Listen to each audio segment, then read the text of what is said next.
ನಮಸ್ತೆ. ನನ್ನ ಹೆಸರು ಚೇತನ್ ಶೆಟ್ಟಿ ಅಂತ.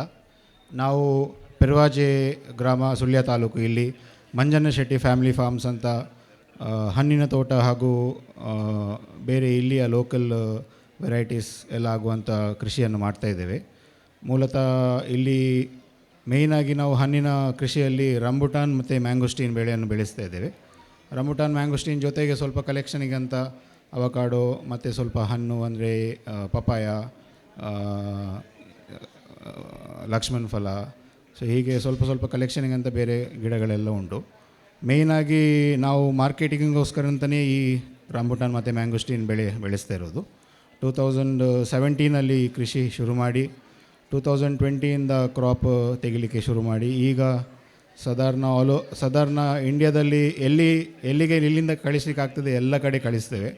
ನಮ್ಮ ಬೆಳೆ ಜೊತೆಗೆ ಬೇರೆ ರೈತರದ್ದು ಸಹ ಬೆಳೆ ಇದ್ದಾಗ ಅವರು ಸಹ ನಮ್ಮ ಮಂಗಳೂರಲ್ಲಿ ನಮಗೆ ಕಲೆಕ್ಷನ್ ಸೆಂಟ್ರ್ ಉಂಟು.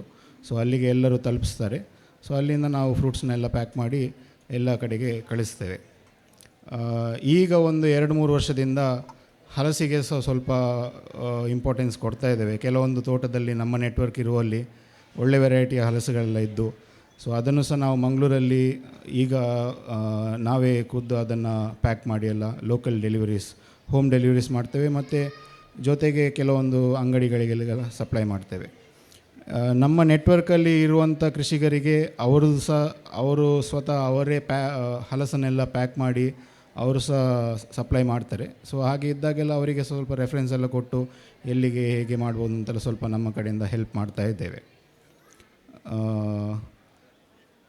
ಬೇರೆ ಹೇಳುವುದಾದರೆ ಮೇಯ್ನಾಗಿ ನಾವು ಹಣ್ಣಿನ ಬೆಳೆ ಬೆಳೆಸುವಾಗ ಆ ಬೆಳೆಸಿದ ಬೆಳೆಯನ್ನು ನಾವು ಎಲ್ಲಿ ಮಾರುಕಟ್ಟೆ ಮಾಡ್ತೇವೆ ಅಂತ ನಾವು ಫಸ್ಟ್ ಗೊತ್ತಿರಬೇಕು ನಮಗೆ. ಈಗೀಗ ಸುಮಾರು ಜನ ಬೆಳೆಸ್ತಾರೆ.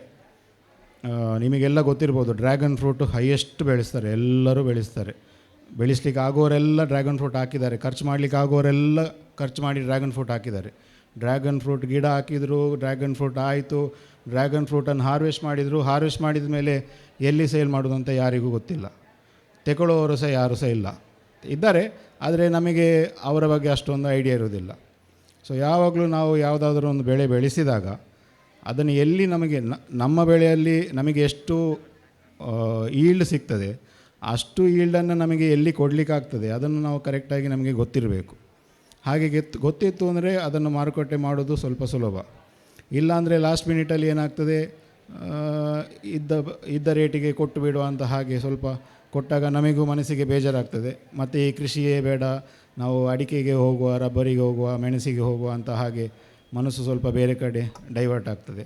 ಸೊ ಆದಷ್ಟು ಹಣ್ಣಿನ ಬೆಳೆಸುವವರು ಎಲ್ಲರೂ ಮಾರುಕಟ್ಟೆ ಬಗ್ಗೆ ಸ್ವಲ್ಪ ರಿಸರ್ಚ್ ಮಾಡಿ. ಮಾರುಕಟ್ಟೆ ಇದೆ, ಹಣ್ಣಿಗೆ ಮಾರುಕಟ್ಟೆ ಇಲ್ಲ ಅಂತ ಇಲ್ಲ. ಎಷ್ಟೋ ಮನೆಗಳಲ್ಲಿ ಅನ್ನ ತಿನ್ನುವ ಬದಲು ರಾತ್ರಿ ಬರೀ ಹಣ್ಣೇ ತಿಂದು ಅವರ ಹೊಟ್ಟೆ ತುಂಬಿಸ್ತಾರೆ. ಹಣ್ಣಿಗೆ ಒಳ್ಳೆ ಬೇಡಿಕೆ ಉಂಟು, ಯಾವುದೇ ಹಣ್ಣಾಗಲಿ ಎಲ್ಲದಕ್ಕೂ ಬೇಡಿಕೆ ಉಂಟು. ಆ ಹಣ್ಣನ್ನು ನಾವು ಹೇಗೆ ಕೊಯ್ತೇವೋ, ಮರದಲ್ಲಿ ಹೇಗೆ ಇರ್ತದೋ ಆ ಮರದಲ್ಲಿ ಇದ್ದಾಗೆ ಕಸ್ಟಮರಿಗೆ ಹೋಗುವಾಗ ಸಹ ಹಾಗೆ ತಲುಪಬೇಕು. ನಾವು ಮರದಲ್ಲಿದ್ದಾಗ ಫ್ರೆಶ್ ಇಟ್ಕೊಂಡು ಕಸ್ಟಮರಿಗೆ ಹೋದಾಗ ಕೆಂಪು ಕೆಂಪು ಇದ್ದ ಕಾಯಿ ಕಪ್ಪು ಕಪ್ಪು ಆದರೆ ಅದಕ್ಕೆ ಪ್ರಯೋಜನ ಇಲ್ಲ. ಸೊ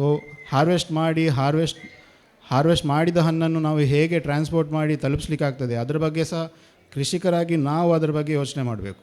ನಾವು ಅದು ನಮ್ಮ ಬೆಳೆ ನಮ್ಮ ಕೆಲಸ ಕಟ್ ಮಾಡೋದು ಮಾತ್ರ. ಕಟ್ ಮಾಡಿದ ಮೇಲೆ ನಾವು ಅದರ ಕ್ವಾಲಿಟಿ ಎಲ್ಲ ನೀವು ಮಾರುವವರು ನೀವು ನೋಡ್ಕೊಳ್ಬೇಕು ಅಂತ ಹೇಳಿದರೆ ಆಗೋದಿಲ್ಲ. ಇದರ ಬಗ್ಗೆ ನಾವು ಸ್ವಲ್ಪ ಗಮನ ಹರಿಸಬೇಕು.